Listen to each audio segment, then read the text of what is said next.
seorang ratu yang dikenal sebagai fashion icon pada masanya. Kesehariannya hidup dalam kemewahan, tapi sayangnya dia berakhir dieksekusi oleh rakyatnya sendiri. Maria Antonia Josepha Johanna atau biasa dikenal dengan Marie Antoinette. Dia adalah ratu terakhir kerajaan Prancis. Marie Antoinette adalah anak ke-15 dari 16 bersaudara. Ibunya yaitu Maria Theresa. Ayah Mary bernama Francis, yang merupakan seorang Duke of Lorraine. Pada saat kecil, Marie Antoinette hidup sangat bahagia. Marie Antoinette ternyata adalah anak yang kurang pandai. Contohnya saja di umur 10 tahun, dia belum bisa menulis bahasa apapun yang diajarkan di istana dengan benar. Tapi untungnya, Marie Antoinette ternyata berbakat dalam bidang musik dan seni. Dia juga memiliki suara yang sangat merdu. Dia sering bernyanyi saat pertemuan keluarga. Dia bisa menari dengan sangat baik.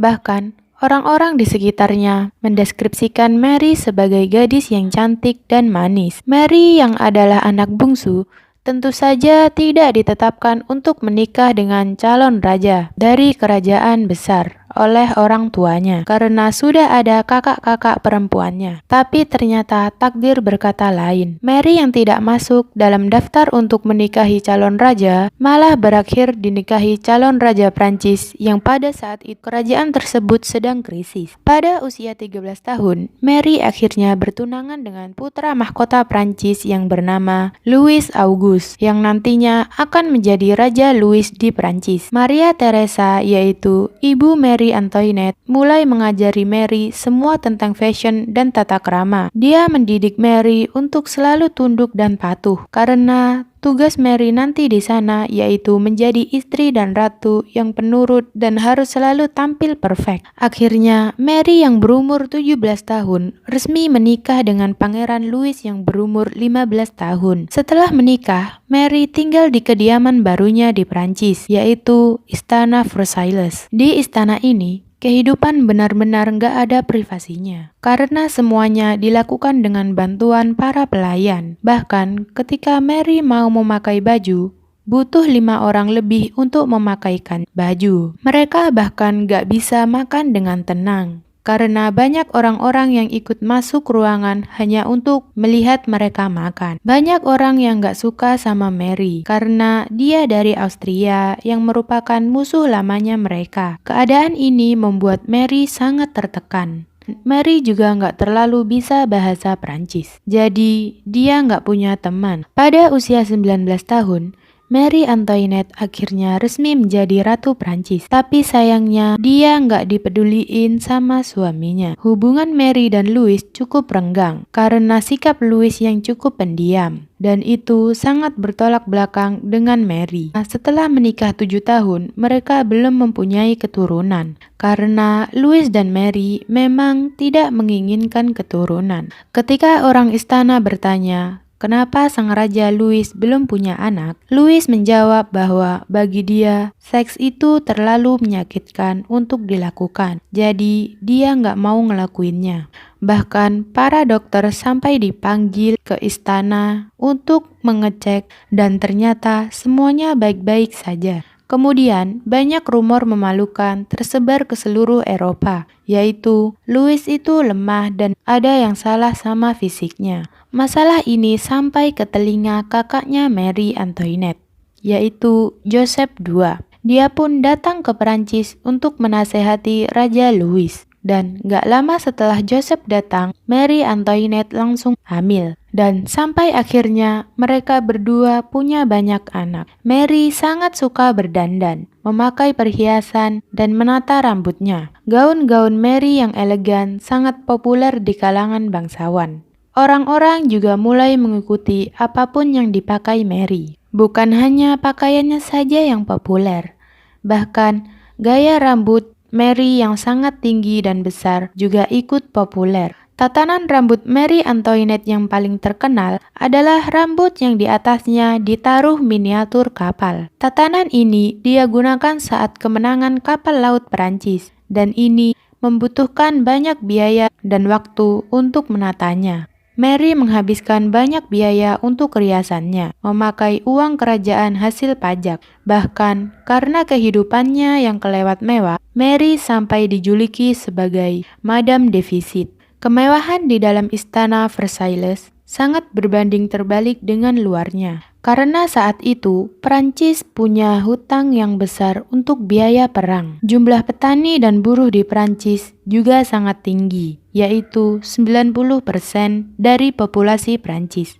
Dan 90% orang ini termasuk ke golongan 3. Karena masyarakat Prancis dibagi ke dalam 3 golongan. Golongan 1 untuk bangsawan, golongan 2 untuk juragan dan pemuka agama. Sedangkan golongan 3 adalah masyarakat biasa. Dan golongan 3 yang masyarakatnya paling miskin malah dimintai pajak paling tinggi. Kehidupan golongan 3 ini sangat menderita karena gagal panen selama bertahun-tahun karena musim dingin berkepanjangan. Di saat seperti ini, pajaknya malah semakin tinggi. Akibat pajak yang sangat tinggi, para petani dan buruh mulai bertanya-tanya, apakah di saat mereka kelaparan, raja dan ratu kita masih hidup mewah? Sementara itu, Marie Antoinette yang setiap hari hidup mewah di istana Versailles mulai bosan. Dia menginginkan kehidupan yang lebih sederhana, dan pada tahun 1783, Marie merenovasi tamannya menjadi pedesaan yang disebut dengan Desa Ratu. Akibat membuat Desa Ratu ini, Marie Antoinette mendapat banyak hujatan dari rakyatnya karena seolah-olah Marie seperti mengejek para petani dan buruh yang lagi kelaparan. Rakyat sangat marah dengan kelakuan Marie. Padahal kenyataannya Marie sebenarnya membuat lapangan pekerjaan baru.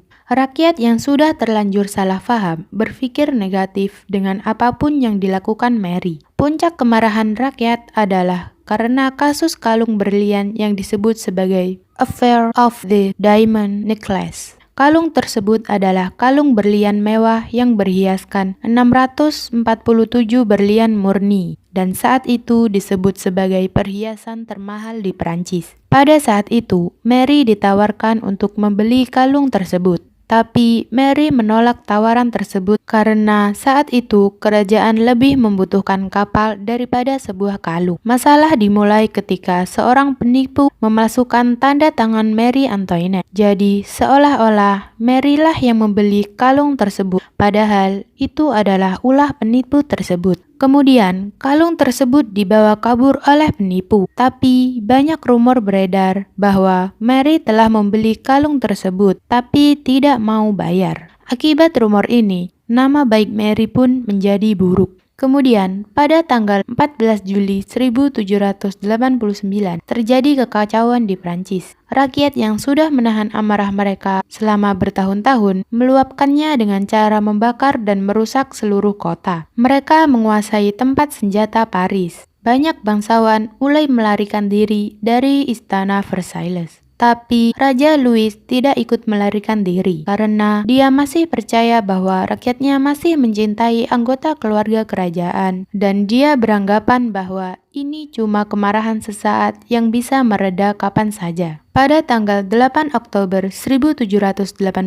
rombongan rakyat yang marah sampai di istana Versailles. Kemudian mereka mendobrak gerbang raksasa istana. Para penjaga istana mencoba menghentikan rombongan tersebut, tapi gagal. Mereka kemudian masuk dan menunggu raja dan ratu di depan balkon istana. Mereka berteriak ingin bertemu dengan raja dan ratu mereka. Marie Antoinette yang saat itu sangat ketakutan mengumpulkan keberaniannya untuk menenangkan para rakyat yang marah karena sang raja sedang ketakutan di dalam istana. Kemudian, Marie menuju balkon istana untuk memanggil perwakilan rakyat untuk diajak diskusi. Di dalam diskusi, para rakyat mengajukan tuntutan agar raja dan ratu harus meninggalkan istana. Akhirnya, mereka pergi dari Versailles dan kemudian mereka dipenjarakan di dalam istana di luar istana Versailles. Setelah beberapa waktu di penjara, Marie membujuk Louis untuk pergi meninggalkan Prancis karena keadaan di sini sudah nggak aman lagi. Akhirnya, Pada tahun 1791, Mary Louise dan anak-anaknya diam-diam kabur dengan kereta menggunakan pakaian seperti pelayan biasa. Tapi sayangnya, mereka ketahuan dan dikembalikan ke dalam penjara lagi. Para rakyat yang sudah berharap bahwa raja akan memperbaiki keadaan Prancis sangat kecewa ketika mereka melihat sang raja ternyata kabur. Harga diri Raja Louis sudah hilang di mata para rakyat. Akhirnya, para rakyat yang sudah putus asa memutuskan bahwa kerajaan harus hilang dari Prancis. Tanggal 1 September 1792, monarki resmi dihapuskan di Prancis dan pemerintahan berganti menjadi republik. Kemudian, mereka menyidang para anggota keluarga kerajaan. Tanggal 21 Januari 1793, Raja Louis ke-16 dieksekusi. Sedangkan Mary masih dikurung di dalam penjara. Mary sangat berharap bahwa dia dan anak-anaknya bisa selamat dan hanya diasingkan saja. Tapi takdir berkata lain. Pada tanggal 14 Oktober 1793, Mary disidang oleh para rakyat dan dinyatakan bersalah atas penipisan pendaharaan negara, konspirasi melawan negara, dan pengkhianatan tingkat tinggi. Mary kemudian dieksekusi pada 2 hari setelah persidangan tersebut. Saat akan dieksekusi, Mary menggunakan gaun putih polos dengan rambut yang dipotong pendek. Kemudian, tangannya diikat dan diarak melewati jalan Paris menuju tempat eksekusi. Saat sedang diarak, Mary tidak sengaja menginjak kaki Algojo. Dan dia berkata, "Maafkan saya Tuan, saya tidak melakukannya dengan sengaja." Dan setelah itu, Marie Antoinette dipenggal diikuti dengan seruan rakyat yang menonton. Meskipun Marie Antoinette dinyatakan bersalah, tapi sosok Mary sering mendapatkan simpati selama bertahun-tahun. Kehidupan Ratu Mary akhirnya berakhir tragis. Tapi di balik itu semua, Marie Antoinette adalah sosok tren fashion yang sangat populer pada era tersebut. Dan semua gayanya yang unik masih dikagumi sampai sekarang. Terima kasih buat yang sudah menonton. Kalau kalian suka dengan video ini, silakan tekan subscribe, like, dan komen ya. Dan komen di bawah pendapat kalian tentang video ini, supaya kita bisa sama-sama belajar. See you the next video.